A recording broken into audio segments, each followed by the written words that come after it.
So in this question number 4, the sum of the digits of a two-digit number is multiplied by 8. So let's say the two-digit number दिखने में xy है, तो इसका expanded form कैसे लिखेंगे 10x plus y. मान लिए जो digits हैं वो x और y हैं, तो ये हमारा क्या हो गया, ये हमारा हो गया नंबर. नंबर को कैसे लिखते हैं 10x plus y से. डिजिट्स क्या है x और y.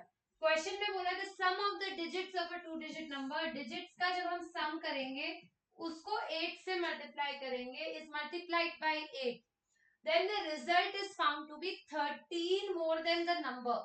नंबर से 13 ज्यादा रिजल्ट आएगा. तो इसको जब हम सॉल्व करेंगे 8x plus 8y is equals to 10x plus y plus 13. ठीक है, तो यहां से ही आएगा आपका 7y is equals to 2x plus 13. So अब हमें पॉसिबल वैल्यूज बतानी है जिससे ये सेटिस्फाई हो जाए. x और y की वैल्यू 0 से 9 हो सकती है क्योंकि ये डिजिट्स है, टू डिजिट नंबर तो है नहीं. तो हम 0 रखेंगे तो ये 13 आ जाएगा. इसको 1 रखेंगे तो 15 आएगा which is not a multiple of 2. इसको 3 रखूंगी तो 6 और 13 19 which is not a multiple of 7. Right. 1 रखेंगे मतलब 1 रख मैं 0 1 2 3 x की सारी वैल्यूज रख रही हूँ. तो मैं अगर x को 0 रखती हूँ तो ये आएगा 13 which is not a multiple of 7. तो 0 नहीं रख सकते. 1 रखूंगी तो 2 plus 13 15 which is again not a multiple of 7. 3 रखूंगी 6 plus 13 19 is also not a multiple of 7. 4 रखूंगी 4 2 is 8 plus 13 which is 21 which is a multiple of 7. तो 4 हो सकता है. 5 रखेंगे 5 2 is 10 plus 13 23 which is not a multiple of 7.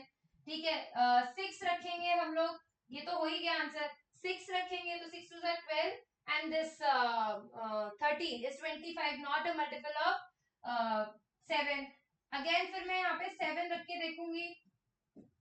7 2 is 14 and 14 and 13 which is 27 again not a multiple of 7. फिर मैं यहाँ पे 8 रख के देखती हूँ तो 8 2 is 16 which is 29 is not a multiple of 7. 9 9 2 is 18 and plus 13 which is 31 again not a multiple of 7. So the only possible value जो x की वैल्यू हम रख सकते हैं 0 से 9 मैंने सब चेक कर लिया कि कौन कौन से हो सकते हैं. ओनली पॉसिबल वैल्यू इज 4 जिसपे 7 का मल्टीपल आ रहा है. सो मैंने अगर 4 रखा तो ये कितना आएगा 4 2 8 plus 13 is 21. So 7y is equals to 21. So y की वैल्यू कितनी आ गई 3. y की वैल्यू आ गई 3 तो हमारा नंबर क्या आया, हमारा नंबर था 10x plus y. सो बेसिकली 10x की वैल्यू 4 प्लस y की वैल्यू कितनी आई है 3.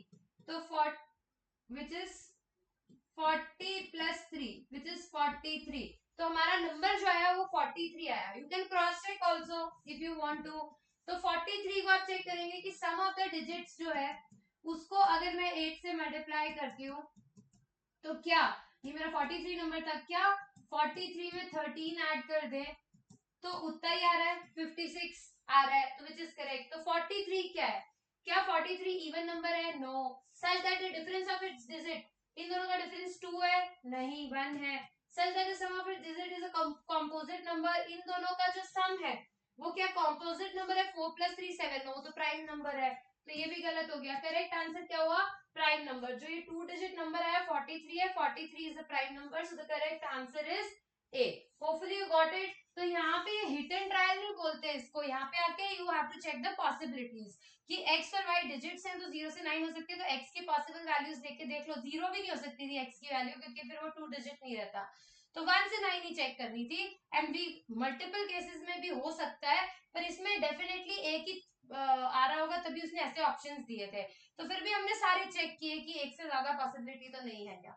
तो ओनली 4 सेटिस्फाई हो रहा था जिसपे हमको डिजिट्स मिल रहे हैं. So the correct answer is 43 which is a prime number.